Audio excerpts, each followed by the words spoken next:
Hey everyone, this is Riddle Hacker AJ Raven, and a new queer miniseries by the name Fellow Travelers has premiered, and I have been keeping my eye on this particular show because it has Jonathan Bailey in it and Matt Boomer in it, well-known actors, and I also knew what the show is going to be about. It's a miniseries, and it basically spans this romance between Matt Boomer's character and Jonathan Bailey's character, and because it spans decades. There's a lot of history being told in this particular romance as well as these two characters grow. And I knew that this was going to be a very sad story, and it was going to be a problematic story. And at first I was like, do I really want to go through it? But then I was like, you know what? It's just the first episode. Let's just watch the first episode and see. And the first episode was I'm an emotional mess after watching this first episode. Anyway, coming to the recap portion, it opens up during the 1980s. I think it's 1986, and we see this particular character. His name is Marcus, and he drives up to this very big house, and he's there on a mission. He's there to give Boomer's character Hawkins something important. And if you can see to the right, Hawkins is a married man. He has his wife Lucy. He has kids. The kids have grown up. But yeah, Marcus comes up, and Lucy and Hawks recognize him. And Lucy's like, well, I haven't seen him in a very long time. But Hawkins knows that he's here for something important. So he asks Marcus to talk to him in his office. And yeah, both of them end up mentioning Tim, and Tim is Jonathan Bailey's character. And because it's 1986, the AIDS epidemic is going on, people are dying, and you can tell that that Hawkins and Tim have grown apart, and something happened between these two. And Tim hasn't been in contact with Hawkins, and he doesn't want to be in contact with Hawks anymore. However, he did want to give Hawks something in order to close the chapter of his life. And these two men, Marcus and Hawks, also talk about being careful. And Marcus, like, what about you? I don't have AIDS, but Tim has it and he's gonna die soon. But what about you, Hawks? And Hawks, like, I'm being careful. And I'm like, really? Really? Are you really being careful? And before Marcus leaves, Marcus, like, you know what, Hawks? Please don't try and contact him. He doesn't want to talk to you. He doesn't want to hear from you anymore. You have a beautiful family. You have a beautiful house, a beautiful life. I just hope it was worth it. Worth it. And Marcus just walks away. And Hawks is left with the box that Marcus left, and he opens it up.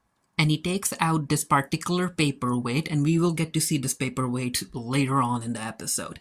And then next scene takes us back. I think it's during the 60s. I'm really bad with politics, but I think it's during the 60s. It's during the McCarthy era and everything, and it's not election night per se. It's more like campaign night, I guess, or maybe it's election night. Again, politics, I don't know, but this is where Hawks end up meeting Tim for the first time, and it made me laugh because clearly the creative team is trying to make Jonathan Bailey look younger than he is during this particular era, and it's not working. It's not working. But yeah, I think Tim doesn't drink. He orders milk, and his entire personality amuses Hawks. We come back to modern times and we see Hawks use this particular lighter, and then we go back to the past and he's out cruising, and he ends up hooking up with this young guy named Eddie. And Eddie has ambitions. He wants to work in politics, and he asks for Hawk's name and everything. He basically wants this to be a thing, and he doesn't want this to be like a one night stand thing, especially because he invited Hawks over to his apartment. But of course Hawks isn't into it. He doesn't want a relationship.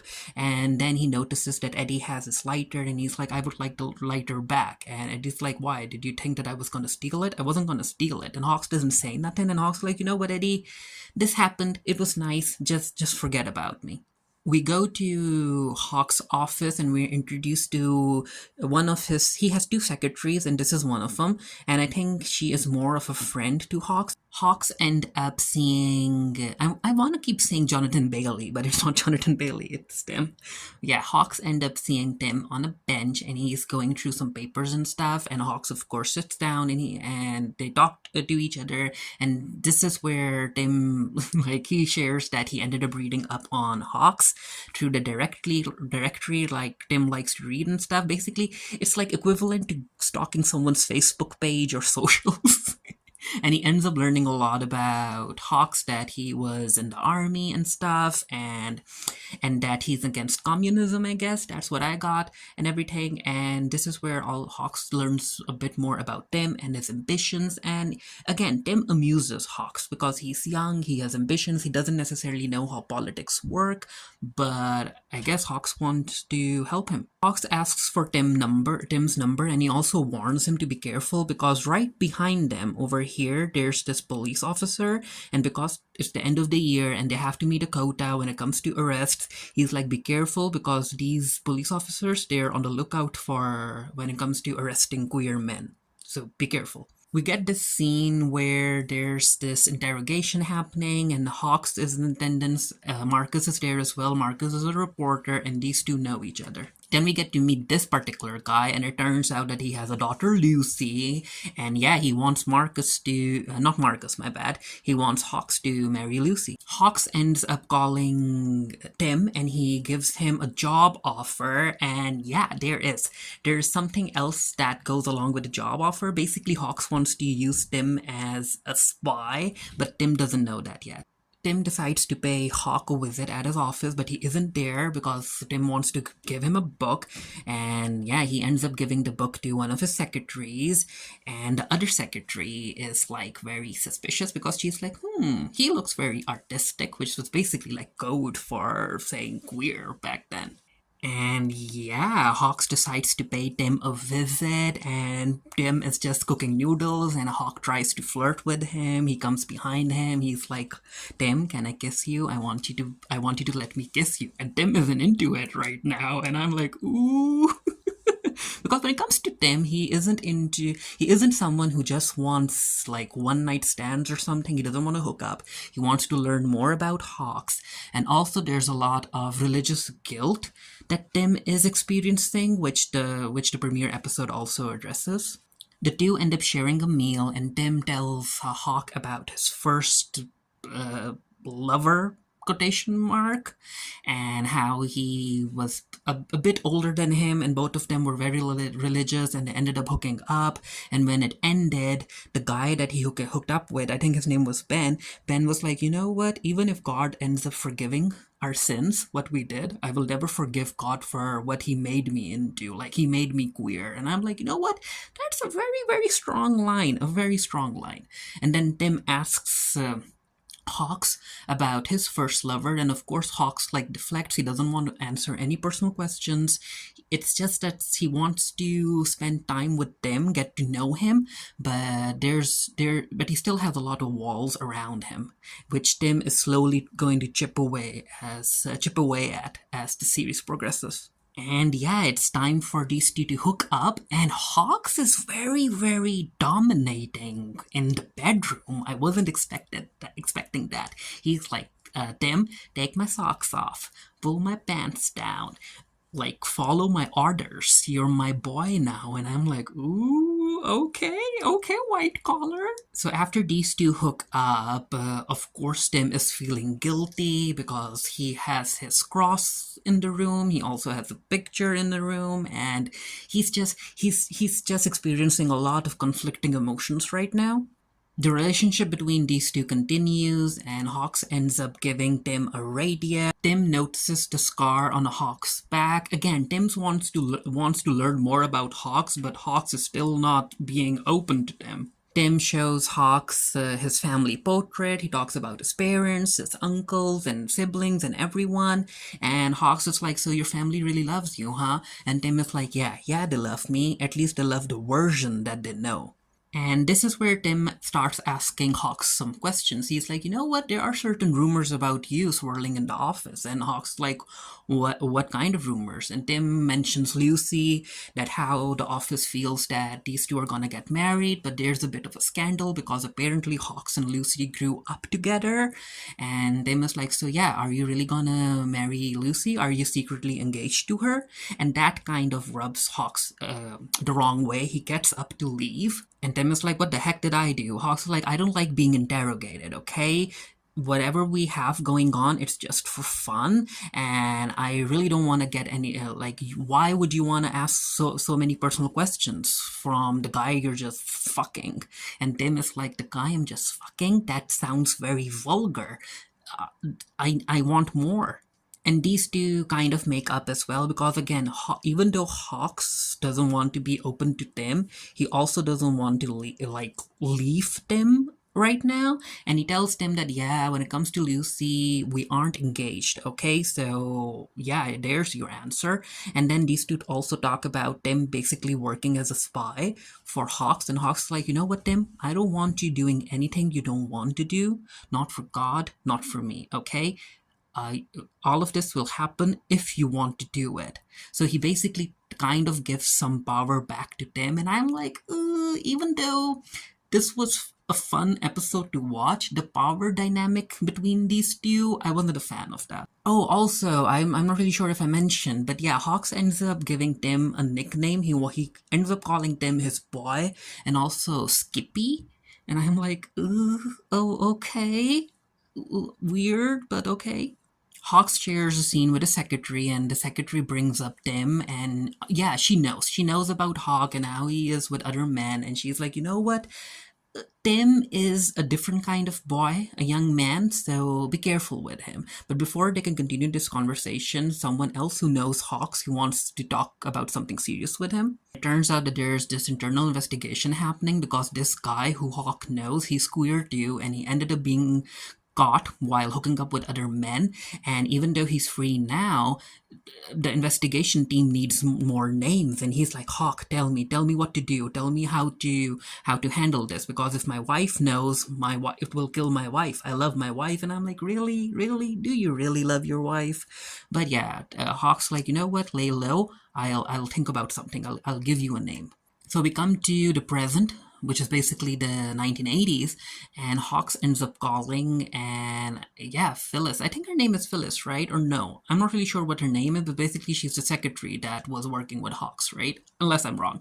But yeah, she picks up and she's like, okay, so you're calling to inquire about Tim, aren't you, Hawks? And I was like, yeah, how is he? Is he gonna die? And she's like, you know what? I don't know. And this is something you should be talking directly with him about. And he's like, but he doesn't want to meet me. And she's like, of course he's gonna say that. He knows that you'll never show up, and that's why he isn't expecting you. But basically, yeah, it's clear that everyone wants Hawks to go and meet them for the final time. She ends up giving Hawks an address, and he writes it down, and Lucy and also enters the office, and yeah, she knows what's going on. So it turns out that the young man that Hawks hooked up with, Eddie, he recognized Hawks in the office building, and he's like, hey, Mr. Hawks, it's me, Eddie, you know me, right? And Hawks is like, no, I don't know you. And I'm like, dude, it's the first rule of Grindr. If you meet each other in public spaces, you ignore each other. You pretend that you don't know that you don't know them. But yeah, of course, Eddie doesn't know, and then he tries to strike a conversation with Hawks, and Hawks ignores him. And I'm like, oh no, he's gonna give Eddie's name, right? And that's exactly what happens. Coming to Tim, he ends up overhearing something, and he wants to tell Hawks about it. So he decides to pay Hawk a visit at his apartment without telling him that he's coming over. And Hawks doesn't really appreciate it. He's like, what the heck are you doing here? And Tim was like, you know what? If this isn't a good time, I'll leave. And I was like, no, don't be like that. Stay here, stay here. What was it that you wanted to tell me? And this is where Tim notices the paperweight. So I guess during sometime this season, he's gonna steal the paperweight, or Hawks is going to gift the paperweight to him. We get this scene where Tim ends up sitting on Hawks' lap, and they talk about whatever political thing that Tim wanted to tell Hawks about. And yeah, there's a party that Hawks needs to get to, and Tim is like, take me with you. And I was like, no, I can't. He's like, no, I'm your boy, right? I'm your boy, and your boy wants to go to the party, so you need to take me to the party. And Hawks is like, okay, so how much does my boy want to go to the party? And yeah, he ends up making Tim give him a blowjob, and I'm like, what the heck is happening between these two? Ooh, also before before the blowjob,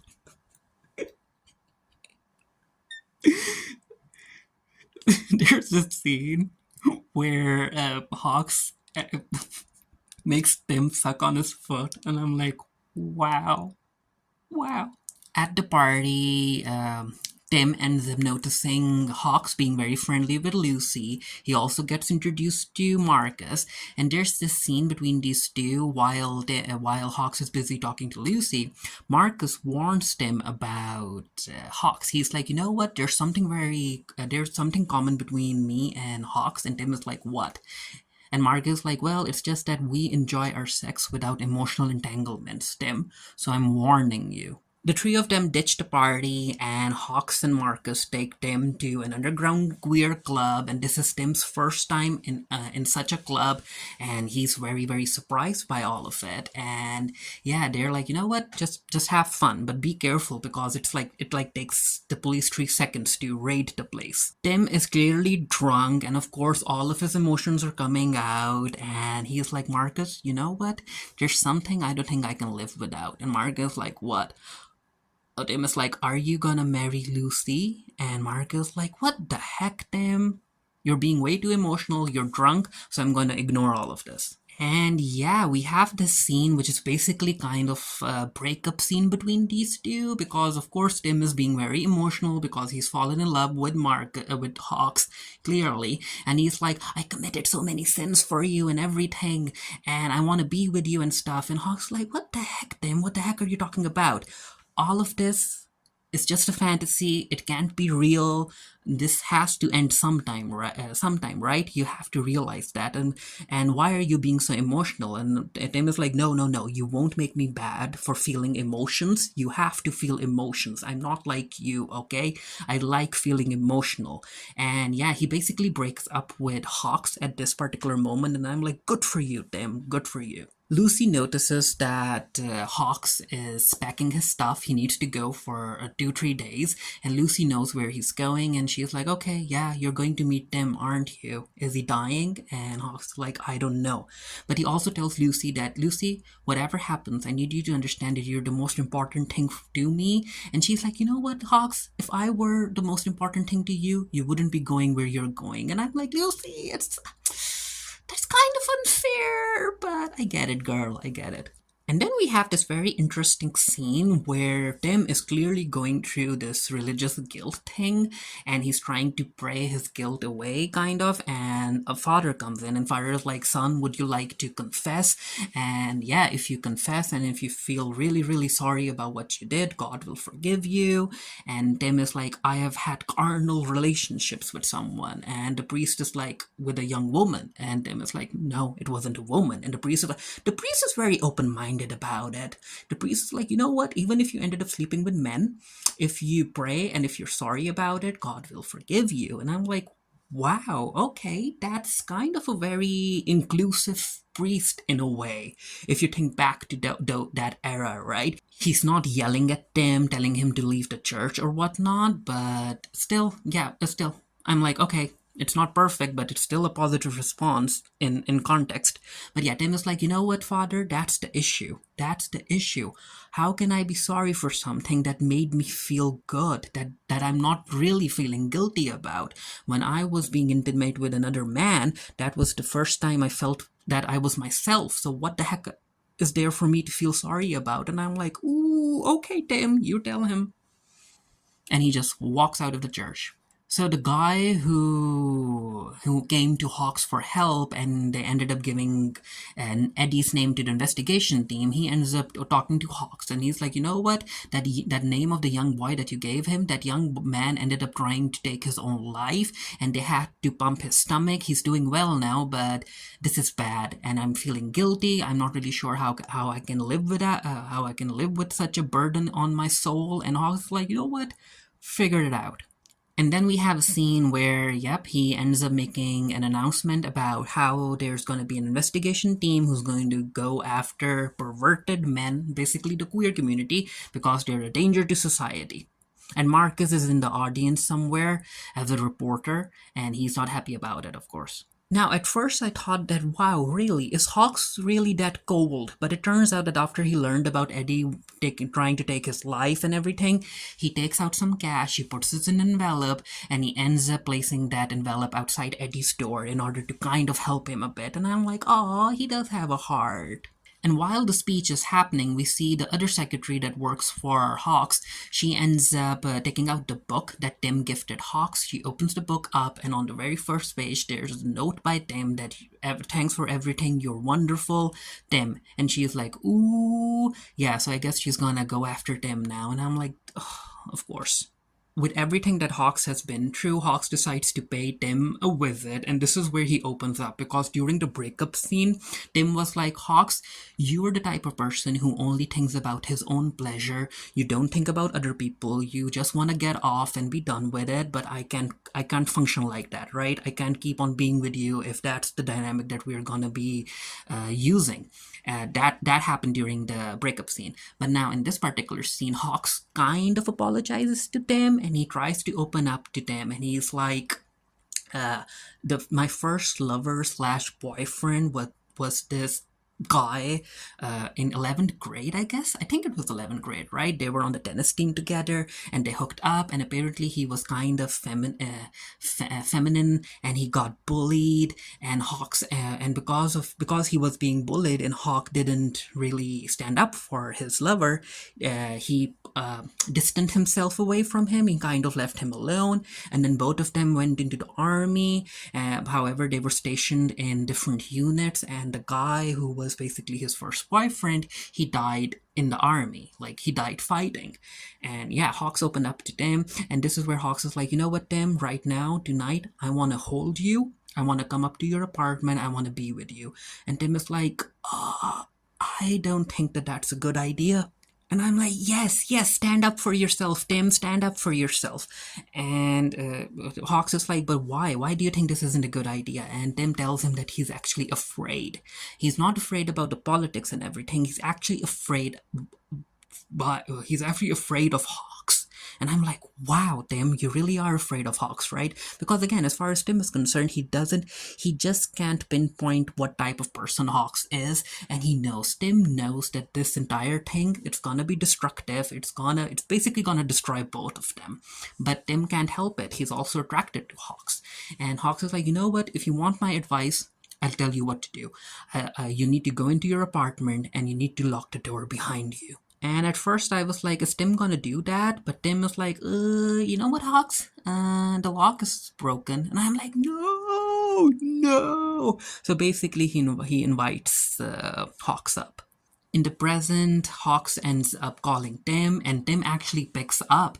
And basically, Hawks tells Tim that, hey, I'm here in town. I want to see you. I'm basically in a cafe right across the street. So if you're able to, I would like to meet you. I'll stay here. It's open all night. So please let me know. And I really, really, really like the scene because you could actually see Tim's finger shaking as he's trying to hang up. And I'm like, oh, Tim, oh no. Why would Hawks put him through all of this again when he's in such a state? Why, Hawks? Why? But yeah, Tim does hang up. And we get a scene where Hawks looks outside the window, and yeah, other queer men are just living their life, being happy, being out and proud, something that Hawks couldn't do. And also, now that even though he can do it now, it's kind of too late for him, especially because of the life that he's created for him, so he basically missed out on a lot. Over in Tim's apartment, both of the two men hug, and I'm like, this is bad. This is bad, but I want to see more of it.